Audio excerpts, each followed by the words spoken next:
Bonjour Roxane. Bonjour. Ça va? Très bien, merci. Alors Roxane, je disais, on a un historique un peu particulier, ça fait longtemps qu'on se connaît. C'est vrai. Tu as un parcours dans l'écosystème tu as vu beaucoup de boîtes, t'es pas française d'origine, toi l'écosystème tu l'as découvert il y a une dizaine d'années à peu Ouais. près. On s'est rencontrés à ce moment-là et en fait on en parlait en coulisses tout à l'heure. Tu as participé en tant que speaker au deuxième Web Today, donc il y a 9 ans. Tu es revenu quelques fois depuis, mais c'est toujours un vrai plaisir de t'avoir avec nous.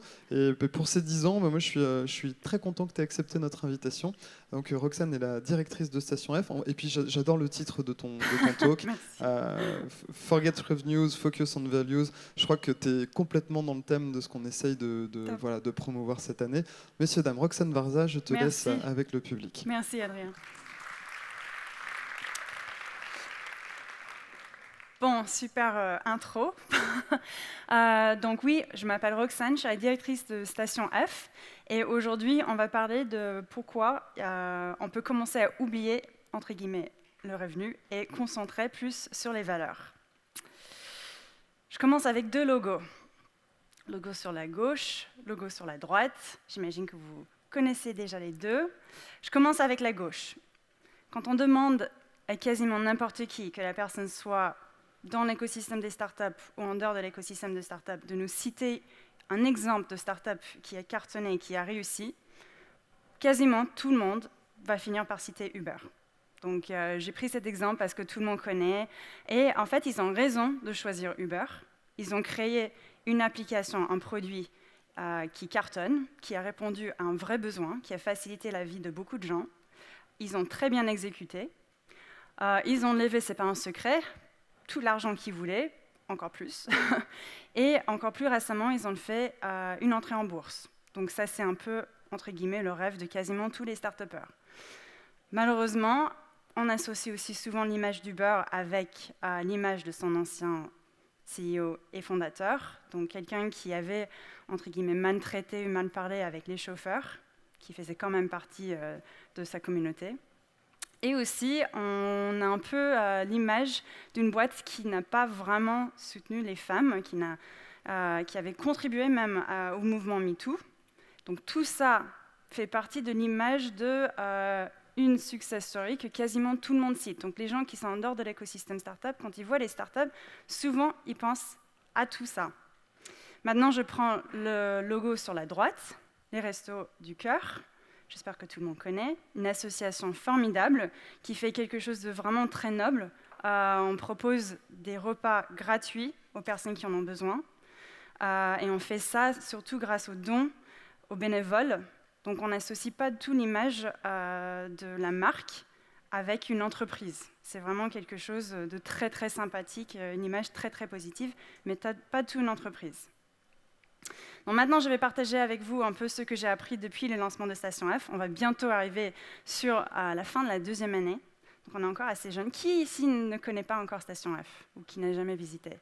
Super, donc à peu près la moitié de la salle. Donc je présente quand même ce qu'on fait, comme ça vous êtes au courant.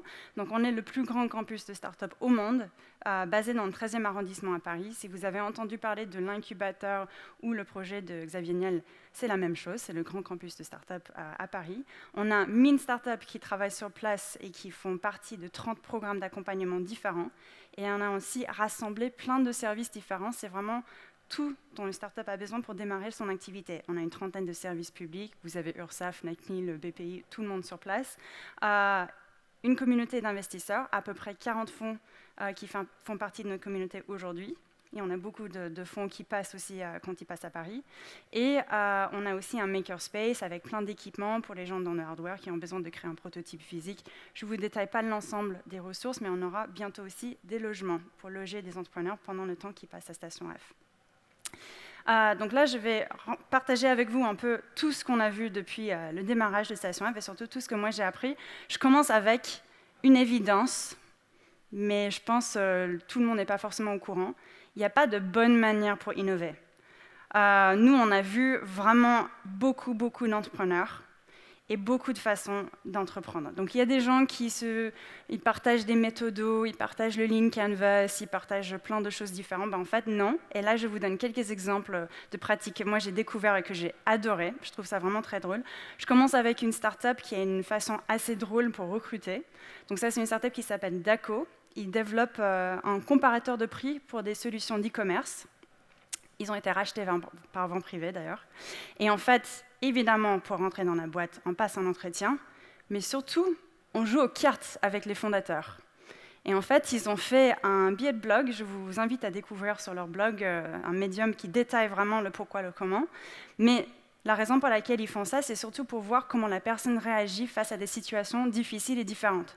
Comme ça, ils commencent vraiment à bien connaître la personne et la personne se détend un peu parce que finalement, on joue aux cartes.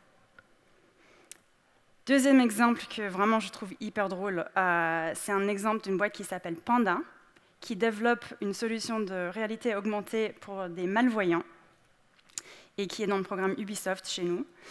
À chaque fois qu'ils ont une nouvelle personne qui rejoint l'équipe, la personne passe sa première journée dans l'entreprise sans vue. Donc en fait, il est exactement comme le client, il passe une journée sans la possibilité de voir. Et en fait, ça permet vraiment de comprendre le client final et aussi ça crée une super cohésion dans la boîte. Une autre startup que je pense que beaucoup de gens en ont entendu parler, c'est Trône, qui innove dans les toilettes et qui a fait d'ailleurs des toilettes de notre restaurant à Station F, La Felicita, qui est opéré par Big Mama. Si vous n'avez pas encore vu, je vous invite à voir, c'est des toilettes magnifiques.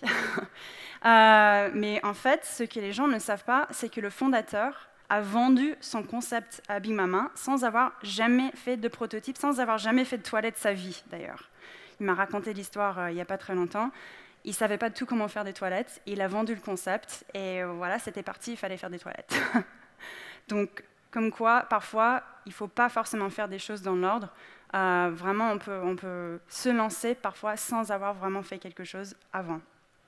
Et dernier exemple que je vais partager avec vous, c'est même par rapport à ce que nous, on définit comme un entrepreneur. Parfois, on peut rentrer dans les clichés très facilement. Donc, c'était interdit d'avoir des animaux sur le campus. On a découvert qu'un de nos entrepreneurs était quand même un animal. Il y a une équipe qui est venue nous voir assez stressée et a dit vous avez dit que les animaux sont interdits, mais en fait, le cochon il fait partie de notre équipe. Ok, du coup, il est venu travailler à Station F pendant plusieurs mois. Donc là, je partage avec vous ces exemples aussi pour vous montrer et pour vous donner un peu une image de la communauté qu'on a chez nous. On dit tout le temps que la communauté, c'est super important, mais en fait, vraiment, j'insiste là-dessus parce que c'est la ressource numéro 1 qu'on propose à Station F. C'est d'être entouré de toutes ces idées, toutes ces façons de travailler, toutes ces innovations. Il y a des gens qui peuvent trouver du financement ailleurs, qui peuvent trouver, je sais pas, tous les services, les réductions, les offres dans plein d'autres incubateurs. Mais chez nous, c'est vraiment la communauté qui compte. On sélectionne que 9% des gens qui postulent à Station F. Et on pensait que la communauté était tellement importante qu'on a même créé un programme autour de la communauté. Donc le Founders Programme, peut-être vous avez entendu parler, c'est pour les startups en phase d'amorçage, tout secteur, tout pays. Mais en fait, l'objectif, c'est vraiment le peer-to-peer learning.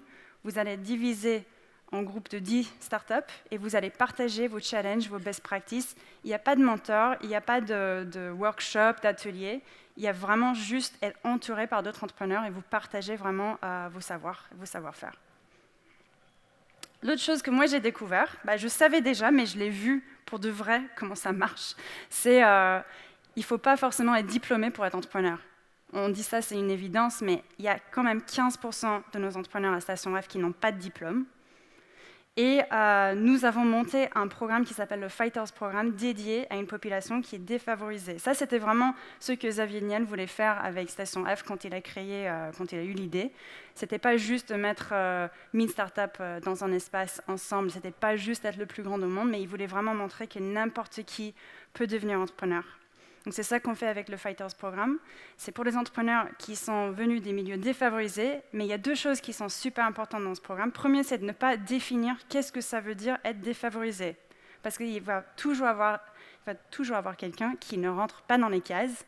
Donc nous, on laisse les gens s'identifier. S'ils pensent qu'ils sont défavorisés, s'ils méritent d'être dans ce programme, ils nous disent pourquoi. Et on découvre parfois des cas et des situations qu'on n'aurait jamais imaginées. Et deuxième chose qui est très importante, c'est qu'on les intègre dans les programmes existants. Aujourd'hui, ils font partie du Founders Programme chez nous pendant 1 an, c'est gratuit. Et donc, ils ont accès à l'ensemble des ressources, mais ils sont quand même intégrés dans un autre programme dans le campus. Et là, je vous donne quelques exemples de personnes qui participent aujourd'hui. On a par exemple un ancien détenu qui monte une start-up. C'est quelqu'un qui avait été arrêté pour le vol des voitures. Aujourd'hui, il crée des antivols. Il n'y a pas de mieux pour le faire. Et on a aussi quelqu'un qui est anciennement STF, qui monte une boîte aujourd'hui. Je ne vous raconte pas ce qu'il fait parce que ce n'est pas encore officiellement lancé. L'autre chose qui peut paraître évident, mais juste je le redis parce que vraiment ça nous a beaucoup impacté, c'est que le monde change mais tellement vite et ça impacte énormément ce qu'on fait. En 2013, on a commencé à réfléchir sur ce qu'on voulait faire avec Station F et le monde était complètement différent. Juste en voyant le slide, ça me rend triste presque pour les États-Unis.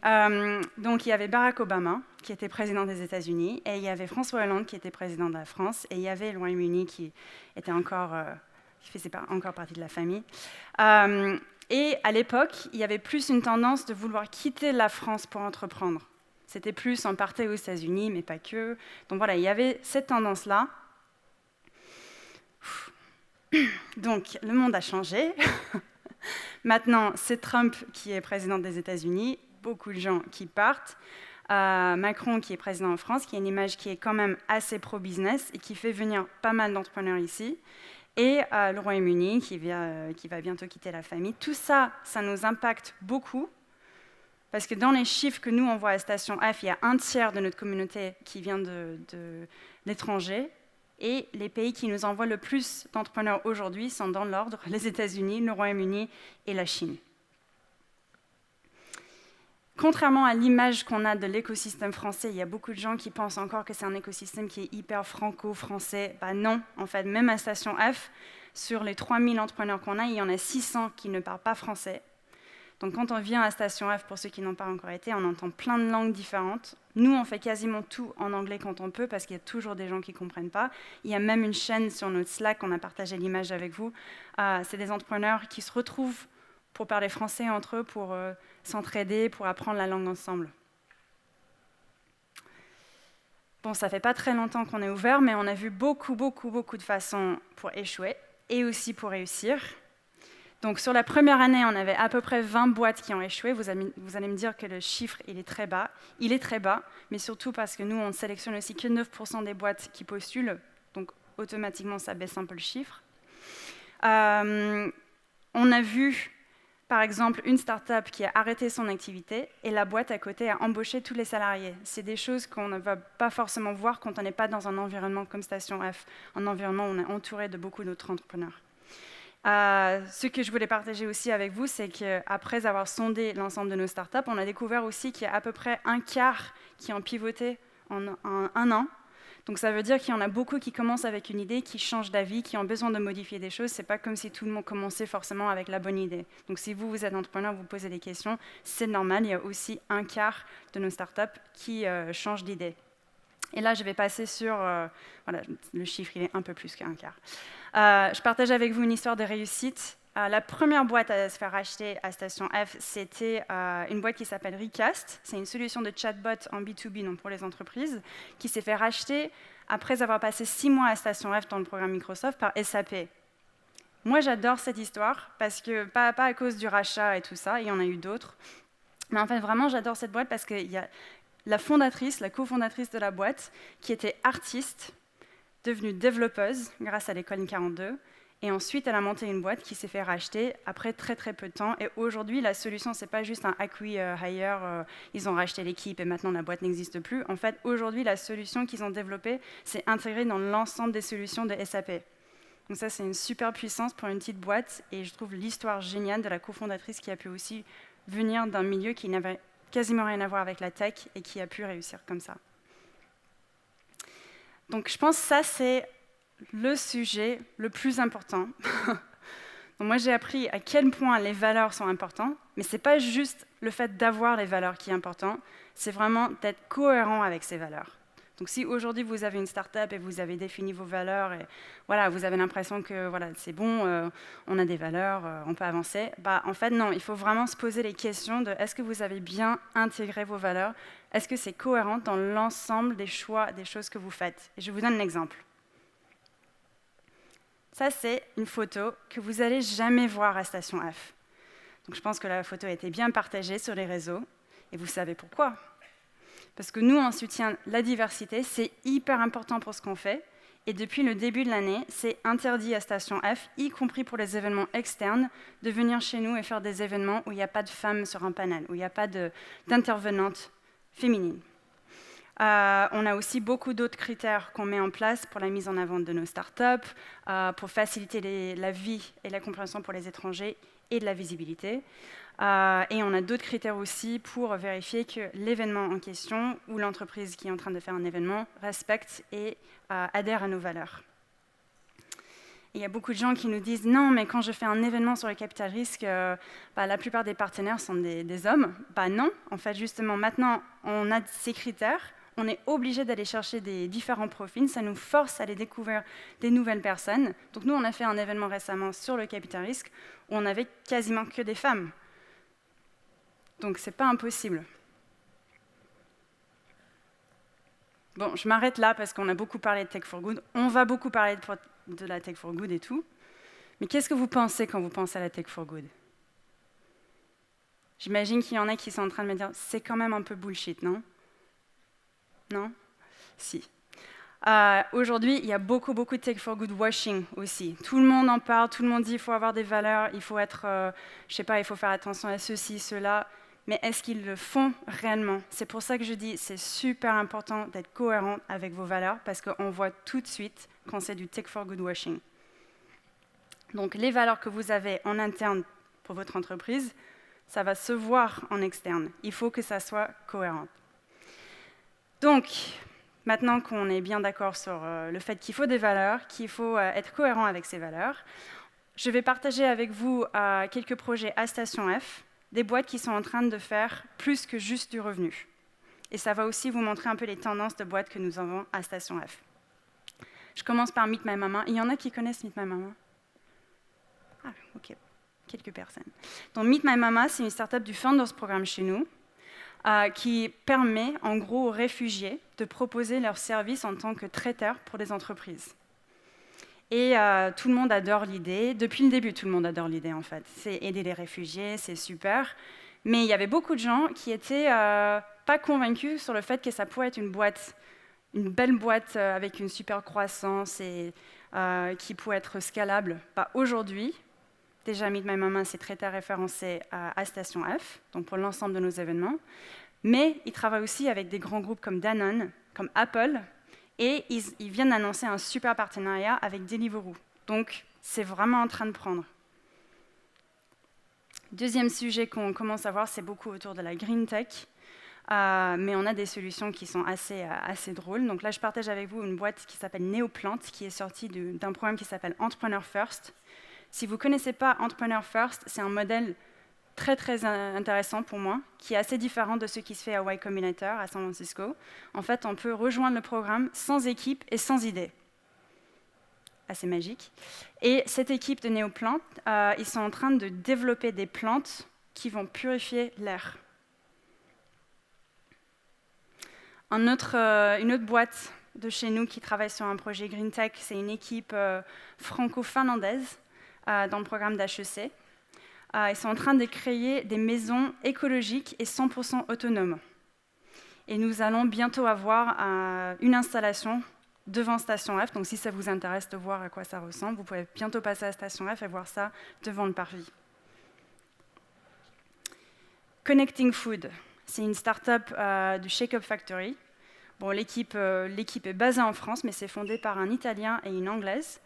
Ils ont une solution basée sur la blockchain. Donc, ils utilisent la blockchain pour la traçabilité des aliments dans tout ce qu'on mange. Donc, souvent, on lit le paquet, on nous dit que c'est bio et tout était éco-responsable et tout ça. Mais en fait, est-ce que l'ensemble des ingrédients et aliments là-dedans respectent aussi ces valeurs? Bah, là, en fait, avec la technologie, ça nous permet de voir chaque ingrédient, chaque élément pour vérifier que ce qui est écrit sur le paquet est bien vrai. Et enfin, je partage avec vous un dernier exemple. Roger Voice, c'est une startup qu'on avait aussi mis dans le documentaire Foundation. C'est le documentaire qu'on réalise à Station F chaque année, où on suit le quotidien de quelques de nos entrepreneurs. Donc ça, je vous invite à aller le voir, c'est disponible sur YouTube. Donc là, on a partagé l'histoire de Roger Voice cette année. C'est une application pour les sourds et les malentendants qui fait du speech to text. Donc en fait, ça permet à n'importe qui de vraiment pouvoir utiliser ses smartphones, alors qu'avant, peut-être on ne pourrait pas forcément entendre ce qui se disait à l'autre côté. Et l'entrepreneur en question, il est aussi quelqu'un qui est malentendant. Bon, tout ça pour dire que les choses ont bien changé. Maintenant, on ne peut plus faire tout ce qu'on veut avec nos entreprises. Je ne vous apprends rien, vous le savez déjà. Mais ce n'est pas juste pour les clients qu'on le fait.